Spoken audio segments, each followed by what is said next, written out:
Oftentimes, when the 57 set is discussed, the conversation centers around Bill Russell's rookie card, and rightfully so. He was the league's first black superstar, he was a civil rights activist, and he's one of the greatest NBA players of all time. With that being said, the other 79 cards depict a number of heroes and figures with complex legacies that helped shape the league we know and love today. In fact, card number 1 starts the set off with an often overlooked NBA pioneer in the form of Hall of Famer Nat Clifton. Back in the early days of the NBA, owners voted against integration, even though, in retrospect, some of them appear to have wanted it, for a variety of reasons, I might add. It's a complicated story that involves the Harlem Globetrotters, among other things, and that's a segment that's probably best left for another day.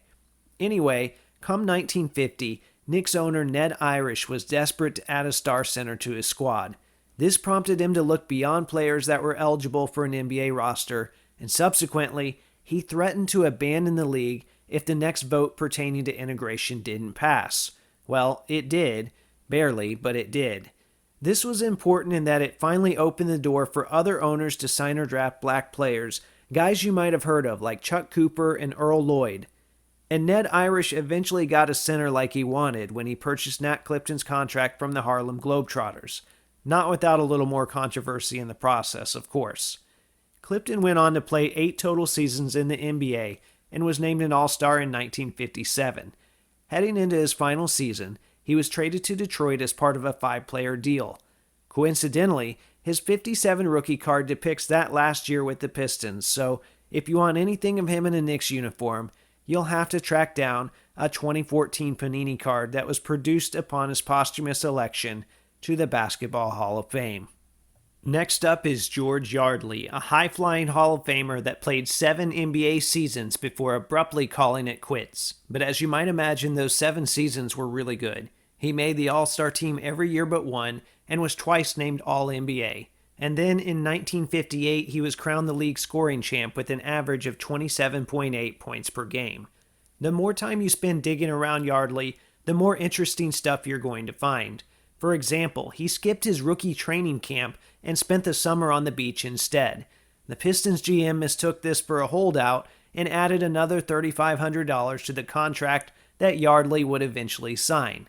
Even with anecdotes like this one, it's unlikely you'll ever hear much about Yardley in basketball circles. While some of that is due to the length of his career, I believe he's also just an unfortunate victim of timing, because he peaked somewhere between the primes of both Mikan and Russell. Similarly, don't expect to hear much about Yardley when it comes to the hobby. The main reason being, he just doesn't have much out there. His only playing days card is the 57 rookie, and then most of his post-career releases use the same picture, which showcases his smooth, textbook-like jumper, which wasn't so textbook at the time. And that's a fitting description of the man himself. Ultimately, George Yardley was a unique character and a remarkable talent who left an unmistakable mark on the formative years of the NBA. The next 3 guys in the set, interestingly enough, all landed in the NBA after trying their hand in the world of pro baseball, which was a lot more common back then. The first of these players was the best big man in that Mikan to Russell era I mentioned not long ago, and there's a good chance you haven't even heard of him. Neil Johnston spent his entire 8-year career punishing opponents with a sweeping hook shot as a member of the Philadelphia Warriors. He was a 6-time All-Star, 5-time All-NBA, and led the league in scoring for 3 consecutive years. After retiring, he stayed on to coach the Warriors for Wilt's first 2 seasons in the league. Despite amassing an impressive 95 and 59 record in that time, the 2 Giants just didn't get along, and Johnston ultimately resigned. And while he would go on to find other coaching opportunities outside of the league, Johnston's name rarely comes up in basketball circles today, which is odd considering his advanced numbers are quietly holding their own among a multitude of modern greats. Currently, he's 11th all-time in PER and 5th in win shares per 48. Thankfully, Johnston's 57 tops rookie all but ensures he won't be entirely forgotten, although it is unfortunate that we didn't get a nice action shot for him like we did for Clifton and Yardley. Panini didn't do much better when they used a seated portrait of him from the 70s for their Hall of Fame set in 2009 either. At least it's not the zoomed in headshots that we got for a lot of players that I'll talk about later on. Okay, next up we've got Carl Braun, and while mostly known for his NBA career, Braun was originally selected by the Yankees at the age of 19, where he pitched in their farm system for 2 seasons. It was in the middle of this stint that he signed with the Knicks and discovered that the world of basketball is where he'd eventually excel. Over the course of his career, Braun racked up 5 All-Star appearances and was twice named All-BAA NBA, and there's a good chance he would have added to those numbers too, had he not missed the 50 and 51 seasons for his time at Fort Bragg. Braun was posthumously elected to the Hall of Fame in 2019. Now, with 57 tops being the first set of the 50s, practically every card is a rookie, save for Carl Braun, Andy Phillip, and Arnie Rison. Braun, however, is the only player to be in all 3 of 48 Bowman, 57 tops, and 61 Fleer. And by the way, that 61 Fleer card depicts him as a Celtic, which was his last season, the only season he wasn't a Knick. It worked out well for him, though, because the Celtics beat the Lakers in 7, and he was finally able to get his ring. While I never seriously pursued a signed 57 or 61 set, I noticed that Braun's autograph prices seemed uncharacteristically high for someone that lived to the age of 82. Well, from everything I've read online, he was a very tough signature in the last 20 years of his life, which means very few people probably got him TTM.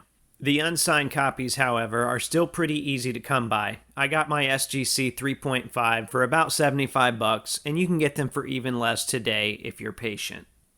The next player had the good fortune of being traded to the Celtics in his second season, where he formed one of the best backcourts of all time alongside Hall of Famer Bob Cousy. You might remember this became a popular topic again with the 2024 NBA Finals, but you probably didn't hear any mention of Cousy or Sharman's name.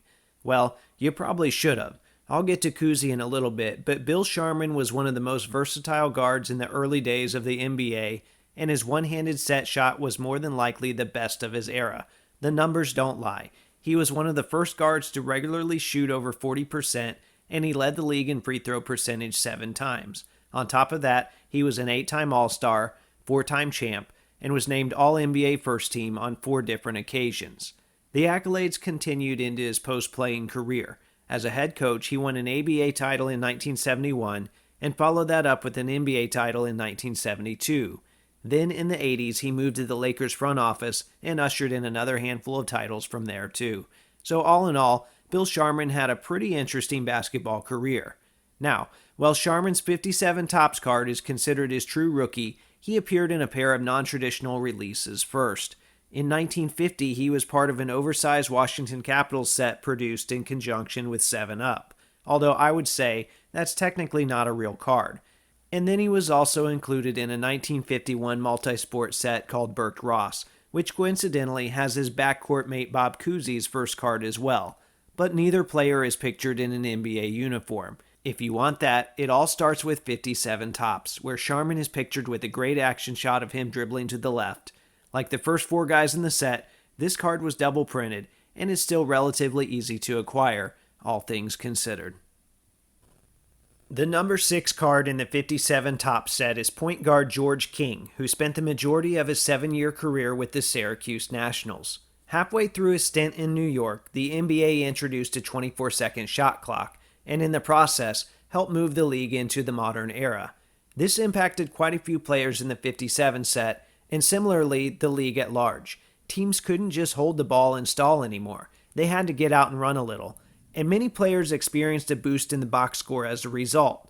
While King's stats stayed mostly the same, his young Nat squad took full advantage of the game's new change in pace. They captured the 1955 title in dramatic fashion by beating Fort Wayne in 7 games. And King played a key role in that victory too, hitting the go-ahead free throw with 12 seconds left, and then stealing the ball from Pistons guard Andy Phillip as time expired. King played one more season with the Nats before leaving the NBA to coach his alma mater. After 1 year there, he returned to the league, this time with the Cincinnati Royals. And like many other Royals players, he did get a card in one of the Cons Wieners sets. I'm not going to mention every time a player is in those, but I figured I should at least shout those out once in this series early on. More importantly, King's return to the league allowed for his inclusion in the 57 top set, where he's featured as a Royal as well. At least that's what he's listed as. Who knows if it's actually a Royals picture or not, because it's just a headshot. Regardless, he deserves to be in the set, he made it, and that's all that counts. The next player was drafted a year after the birth of the shot clock, so we see more of a normal trajectory for his career numbers. Kenny Sears played 8 seasons in the NBA and was named an All-Star on 2 separate occasions. He spent the majority of that time with the Knicks, in an era where the product at the Garden left a lot to be desired. The team did make the postseason once while he was there, but they were quickly bounced by the Nats in the first round. In Sears' final full season with the Knicks, he broke his jaw in a fight with Pistons forward George Lee. The Detroit rookie was fined $100 for the incident, and Sears, with his jaw now wired shut, ended up missing several games. After spending the next year in the upstart ABL, Sears returned to the Knicks for 23 more games before landing in San Francisco, where he'd eventually log sparse minutes in the '64 finals. But life off the basketball court wasn't all that bad. While in California, Sears ran a beer-only bar that was said to have attracted patrons like Warriors teammate Wilt Chamberlain from time to time. Fortunately for collectors, Sears' 57 Topps card coincides with his best days in New York. It features one of the rare action shots in the set, where Sears skies high as a pair of helpless Hawks watch on. I suppose you could say this shot symbolizes the peak of his career during a challenging era for the Knicks. Card number 8 features one of only 13 players to play in both the NBA and MLB, and that appears to have been Dick Ricketts' plan from the start.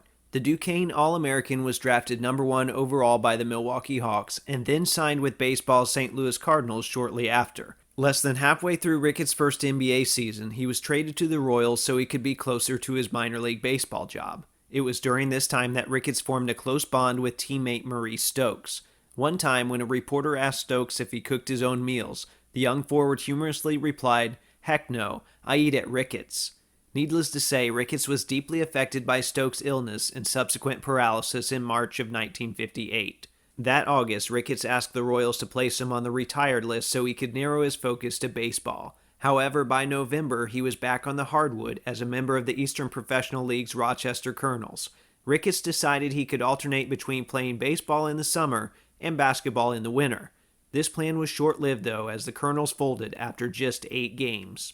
Ricketts' persistence in the sporting world eventually paid off. In the summer of 1959, he appeared for the St. Louis Cardinals 12 times, and more importantly, he earned a spot on a pair of Topps baseball cards in the process. This was, of course, in addition to the 57 Topps basketball card he appeared on just several years prior. Because of these 3 cards, Ricketts' unique dual-sport legacy continues to be celebrated by collectors and fans alike.